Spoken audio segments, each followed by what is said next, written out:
Question number 15 इसका remaining portion जो है उसमें हमने क्या करना है, हमने इक्वेन L2 की इक्वेन को डेवलप करना है in the same manner as we have already developed the equation of L1. L1 क्या था हमारे पास, right bisector of the side AB. अब हमने क्या करना है, हमने right bisector of side BC which will be labelled as L2, इसकी इक्वेन को डेवलप करना है और सेम मैनर से करना जैसे पहले किया था कि पहले ऑब्वियस बात है राइट बाइसेक्टर एक ऐसी लाइन स्ट्रेट, एक ऐसी स्ट्रेट लाइन जो कि साइड के मिड पॉइंट से गुजर रही है, एक ट्रायंगल की साइड के मिड पॉइंट से गुजर रही है और 90 डिग्री का एंगल भी बना रही है, ठीक है ना। तो अब इसके लिए हमने क्या करना है, फर्स्ट ऑफ ऑल BC का मिड पॉइंट जिसको हमने कैपिटल M2 का नाम दे दिया है वो फाइंड आउट करना है। तो यहाँ से स्टार्ट करेंगे हम, mid point of BC start करते हैं अपने क्वेश्चन को फर्दर प्रोसीड करना। मिड पॉइंट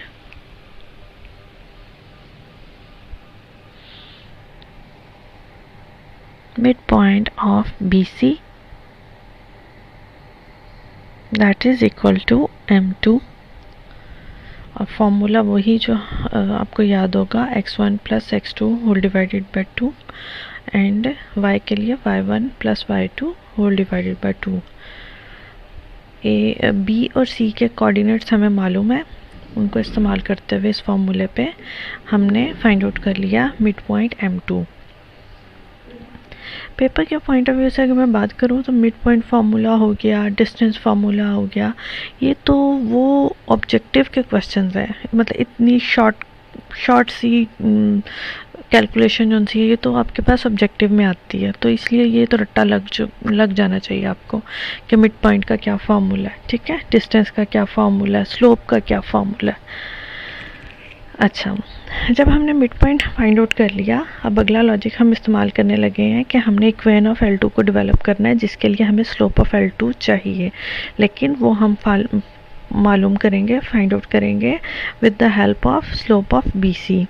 तो first of all slope of BC find out कर लेते हैं। फॉर्मूला आपको याद होगा y2 minus y1 whole divided by x2 minus x1, ठीक है। ये हमने यूज़ कर लिया 5 minus 1 whole divided by 3 minus times minus 4, ठीक है। अब इसको कैलकुलेट कर लेते हैं, 4 डिवाइडेड बाय 7, 4 डिवाइडेड बाय 7। यहाँ पे थोड़ी सी मिस्टेक हो गई है, मेरा ख्याल है ये आगे चल के मिस्टेक को ओवरकम कर लिया जाएगा। It will be 4 by 7।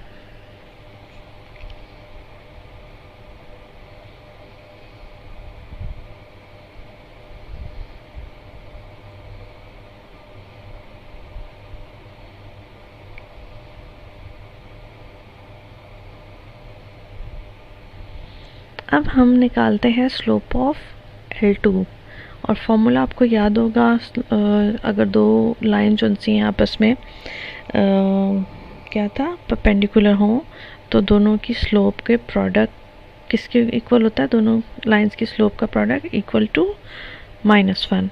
तो अब हम स्लोप ऑफ L2 के लिए काम करने लगे हैं। Slope of L2 into slope of BC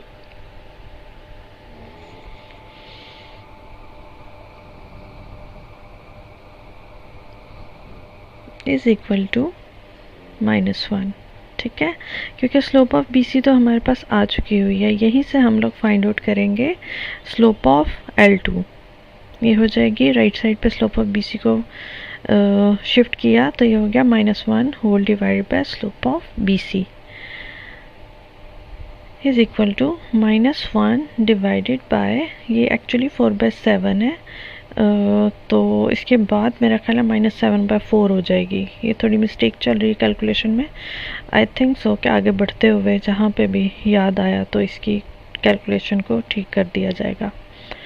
अभी एज इट इज़ चल रहा है question. Equation of L2, equation of L2 के लिए वही बात, हमारी मिनिमम रिक्वायरमेंट जो सी थी वो पूरी हो चुकी है। एक पॉइंट हमारे पास है जो L2 के ऊपर मौजूद है और उस L2 की स्लोप मौजूद है, तो हम यहाँ पे फॉर्म जो यूज़ कर रहे हैं इक्वेशन ऑफ लाइन के लिए वो है हमारे पास पॉइंट स्लोप फॉर्म। ठीक है, पीछे भी हमने जब L1 की इक्वेशन को फाइंड आउट किया था वो भी हमारे पास था पॉइंट स्लोप फॉर्म। तो y-3 जो मिड पॉइंट का आपने निकाला था y की वैल्यू वो थी 3। ठीक है, -1/4 into x minus x1, x1 की वैल्यू आपके पास -1/2।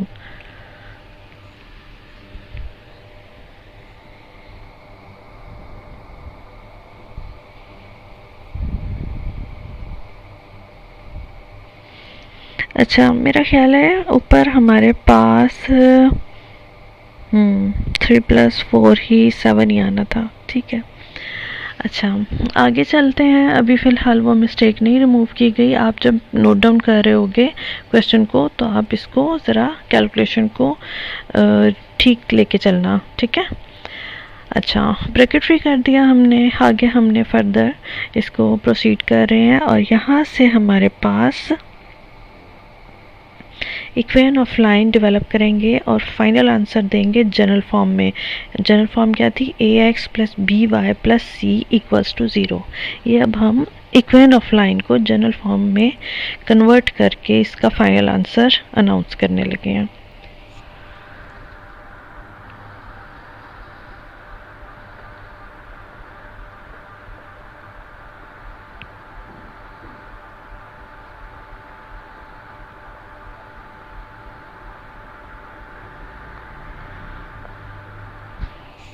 थ्रू आउट 2 से मल्टीप्लाई कर दिया ताकि डिनोमिनेटर में जो लास्ट कांस्टेंट अमाउंट में डिनोमिनेटर में 2 आ रहा है वो रिमूव किया जा सके।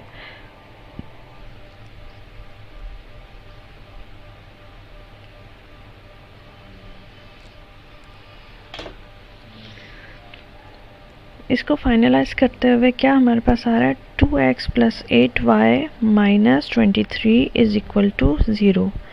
ये हमारे पास बन गई इक्वेशन ऑफ L2।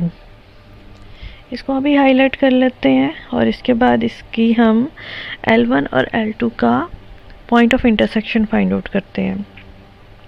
अगर आप अपने दिमाग में स्टेप बाय स्टेप क्वेश्चन की सेंस को डेवलप कर लें कि पहले हमने क्या चीज़ फाइंड आउट करनी है, फिर अगला क्या लॉजिक यूज़ करना है, फिर आगे क्या काम करना है, इस तरीके से अगर आप बढ़ते जाएंगे आगे तो क्वेश्चन की समझ भी आ जाएगी आपको और आपको कभी भूलेगा भी नहीं और इजी हो जाएंगे आपके क्वेश्चंस।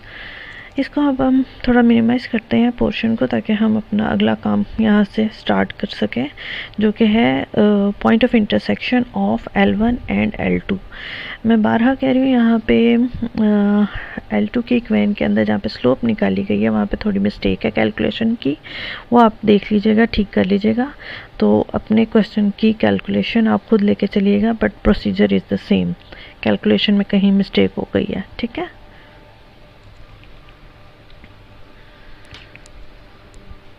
अब आपके पास L1 और L2 इनको हम लिखते हैं और क्रैमर्स रूल की मदद से पॉइंट ऑफ इंटरसेक्शन को फाइंड आउट करते हैं। L1 हमारे पास है x + y + 1 = 0।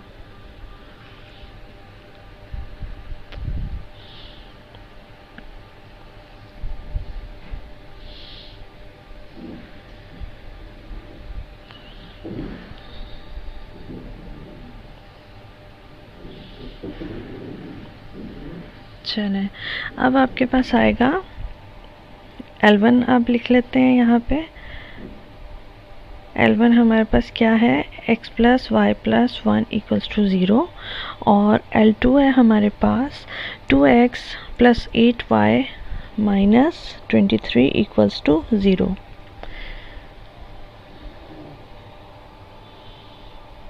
अच्छा, अब हम लोगों ने क्रैमर्स रूल यूज़ करना है, तो याद रखिए क्रैमर्स रूल में हमारे पास कांस्टेंट अमाउंट हमेशा राइट हैंड साइड पे होती है, तो हमने अपनी दोनों लाइन की इक्वेशन में से कांस्टेंट अमाउंट को राइट हैंड साइड पर मूव कर दिया। तो L1 हमारे पास हो गई x plus y is equal to -1। अच्छा, ये आपको याद है ना कि ये कौन सी फॉर्म कहलाती है? जनरल फॉर्म तो थी ax plus B y plus c equals to 0, और जब आप कॉन्स्टेंट अमाउंट को राइट साइड पे भेज देते हैं तो आपके पास जो इक्वेशन डेवलप होती है वो कहलाती है स्टैंडर्ड फॉर्म। वो क्या थी? ax plus B Y is equal to C.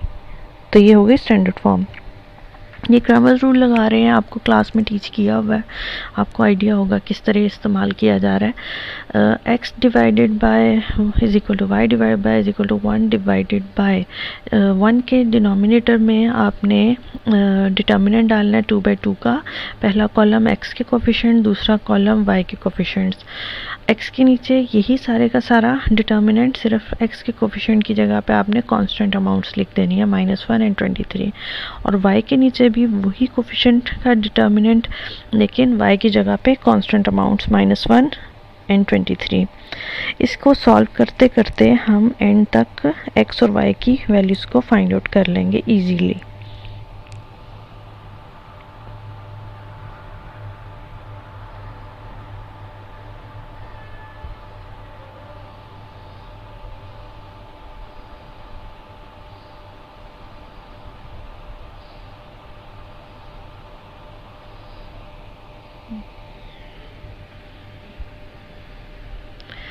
x over -31, y over 25 and 1 over 6।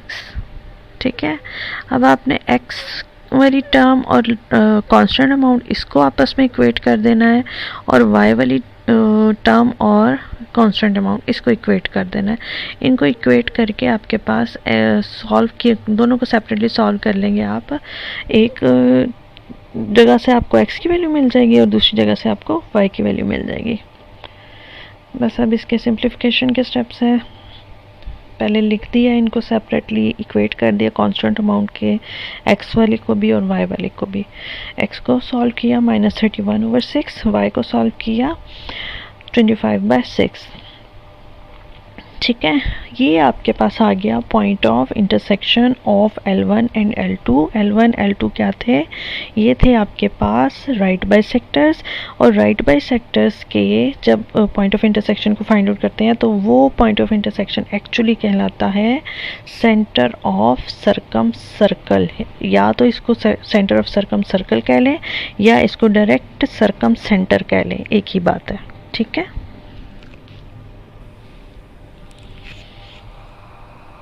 hence required circumcenter is -31/6, 25/6।